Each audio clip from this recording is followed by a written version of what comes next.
Hello, everyone. Welcome to episode 3 of the Nunar podcast. And today we are going to be talking about the Russia Ukraine war. So, at the time of this recording, it has been 1 year since the whole thing first began. Now, on February 24th of 2022, Putin announced a special military operation. In the early hours of February 24th, Russian President Vladimir Putin ordered his troops into Ukraine. Kyiv's Western allies had been warning of looming Russian aggression for months. But across the world and in Ukraine, Putin's decision was still a shock. Now, on the same day, there was a Snake Island. Now, if you don't know, uh, I won't say the whole thing because it's family friendly, but some people on the Ukrainian island, Russia was telling them to get off the ship, to surrender. Yeah, to surrender. But then the people manning the ship told Russia to go F themselves, which is honestly some bravery that not even the US has. That's saying something. This all happened on the same day, and then on this day, they say the first battle of the war happened, the Battle of Antonov Airport. Uh, Russia easily took it because uh, and this was actually a smart plan. Ukraine abandoned it because they knew whatever was coming, it would damage the airport so severely that one, it wasn't worth their time to defend, and two, they can't use, they can't use, uh, they would be able to use the airfield. Although, to all you plane fans, this was a sad day because the world's largest plane, the Antonov AN 225, was destroyed during this battle. Alright, and that takes us to the next day. Now, Volodymyr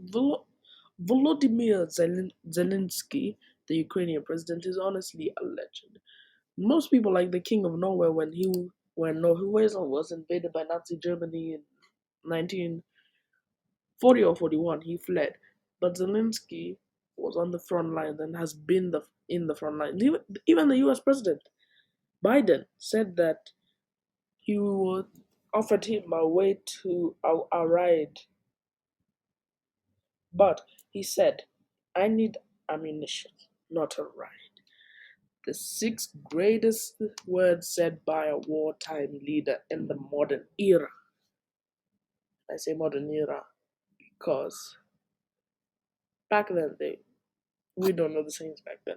So it could be bad. Now, that brings us to March 2nd, and there was a crisis. The UNHCR, the refugee agency, which I don't know what the H, the C, or the R stands for,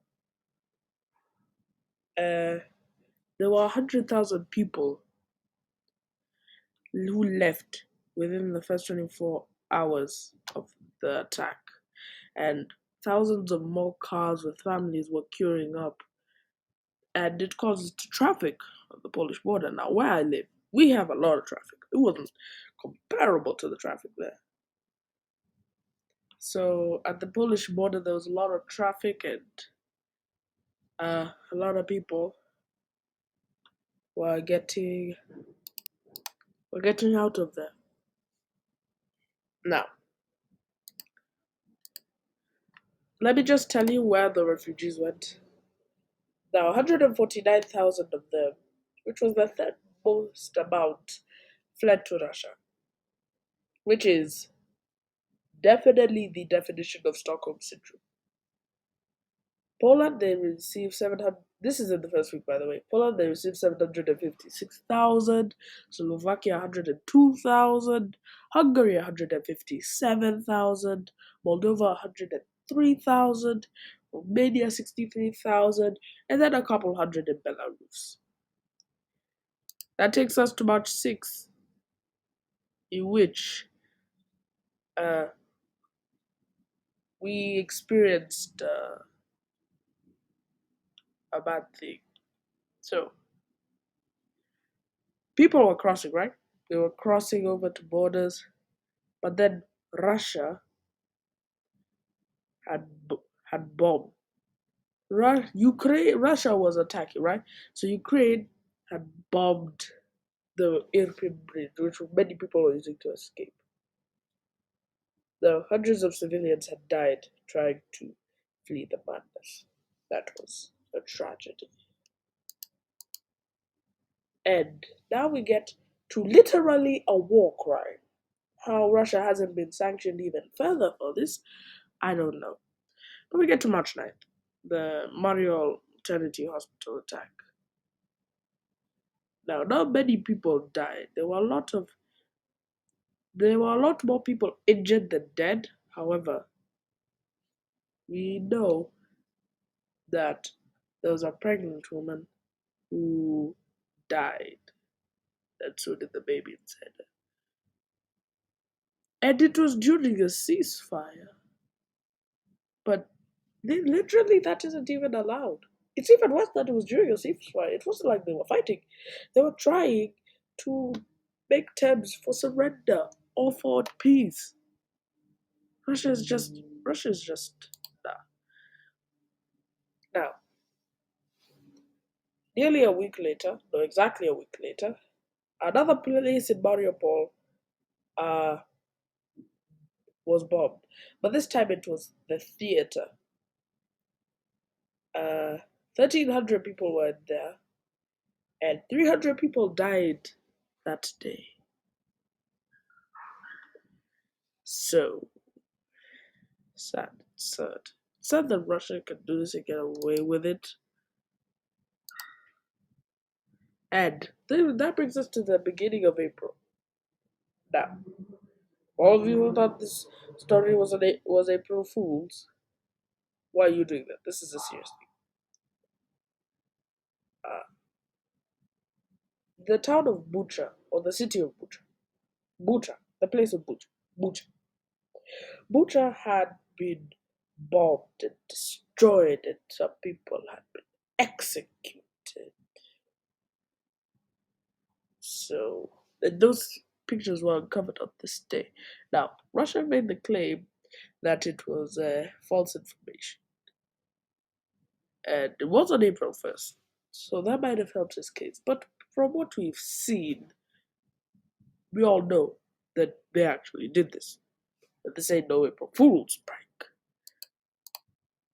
And now we move on to like a turning point in the Ukraine. They're sinking the Moskva. This happened on April 14th, and it's the flagship of the Russia's Black Sea Fleet. It's close to Ukraine, and it was sunk on April 14th.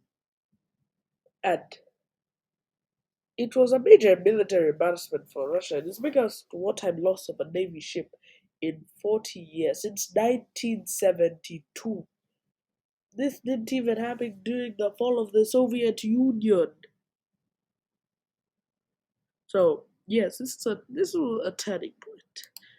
That takes us to May 17th of the same year, 2020. Uh, there's a steel plant in Mariupol, uh, Atzovat, the Atzovatal steel plant. I'm sorry if I've butchered so many pronunciations this time. Uh, it was it was facing since since like the beginning. It has been facing a lot of since the start of the Mariupol attacks in April. It has been facing bombardment after bombardment after bombardment. But it stood up. But it stood firm. But in the end, it had to surrender because Russia is just that good. And it covers it, the the the Azovstal Iron and Steelworks covers an area of more than 4 square miles, and it employs over 10,000 people. And that's when the thing kind of dies down. Like, not much was happening. And of course, sanctions were still going on. The world was still condemning, but in terms of news from actually Russia and Ukraine, nothing really happens until September 1st, in which this is when Ukraine starts to push back. So, Russia had taken Kharkiv earlier in the war, but now Russian forces had fled it. A Ukrainian counteroffensive captured the region. Now, Moscow tried to spin it as regrouping, but we all know that this is a Ukrainian victory through and through. This was a massive W for Ukraine.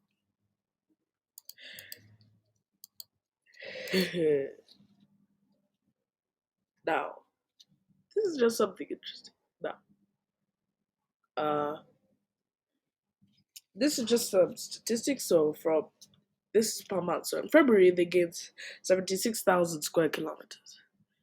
But in March, they lost that they only gained 39,000 square kilometers. They had lost a lot. And in April, they they had lost 36,000 territories in Ukraine. And then 1.4, then they gained 1.4, 0.9, 0.5, 0.2 thousand square kilometers, and then they lost 9,000.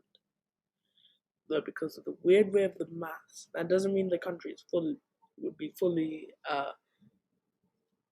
salvaged. But this is a start in the right direction. So this is something that we never want to see, but it happened. On September 21st, 2022, Russia started to mobilize again because the Ukrainians were pulling off embarrassing defeat after defeat. This was the first mobilization since World War II. They didn't even mobilize in the Cold War. And that was a particularly threatening time because the world almost got destroyed many times. So, yeah, this was a bit disturbing. Uh, Now, this one doesn't actually make the most sense. They destroyed The Russians attacked the Crimea bridge. No, the Ukrainians did. The Crimean bridge was attacked. Let's just say that. Which means if it was Russia, that was a very dumb move, but if it was Ukraine or somewhere else, very good. And this allows Ukraine to easier to take it back easier because that was the only place that connected Russia and Crimea. It was the Kierkeck Bridge. Now, Ukraine is connected by land, so they can easily take it back. That's a good thing. That's a good thing. That is progress. And now Russia was just being petty at this point. On October 10th, 2022, Kiev experienced a blackout because Russia started attacking power grids, electrical plants, so there was no power in the region. Uh, but don't not to worry because other countries will provide electricity, Elon Musk will provide Wi Fi, but this comes on later. Now, after 8 months, no, in November 2022, after 8 months of brutal Russian occupation, Kherson was liberated. The Ukrainians had got it back. Now, this was very good. Very good. This was actually very good. And that's when you know that that event that happened in like August, that event that happened in August, forgot what it was. Let me just the actually September. I mean, the fleeing of the Kharkiv region. That's when you know that that was a turning point because Russia's become more petty and Ukraine are liberating. And this brings us to the new year, just before the new year. So Zelensky left Ukraine for the first time to meet with President Biden and to address Congress. Now, he would later do an address online. Yeah. And Biden announced just before that $2 billion in additional security would be given to Ukraine, which is very good. Yeah. This was very historic and there was a lot of solidarity in the US. Both chambers of Congress are actually congratulating and stepping up. Now, here's the part that is very good or very bad, depending on the kind of person that you are. Now, Germany was sending tanks, two tanks to Kiev. Leopard, not two, but it will provide some Leopard 2 tanks. And other countries allowed Germany to send the tank. And Biden would also send 31 Abrams, but those will not arrive until this time next year. Now, I'm all for supporting Ukraine, but Germany remilitarizing has always been suspicious because they did a navy buildup before World War One. They'll remilitarize and rearmed in before World War Two. I'm not accusing them of anything. It is just that a bit suspicious. And that brings us to February 20th, 2023. 5 days ago, Biden made a trip to Kiev. Now, this could have been very bad because the dude is 78 and could literally die from a gust of wind. But there was no attacks, everything went well, he's still alive. At least I think he's still alive.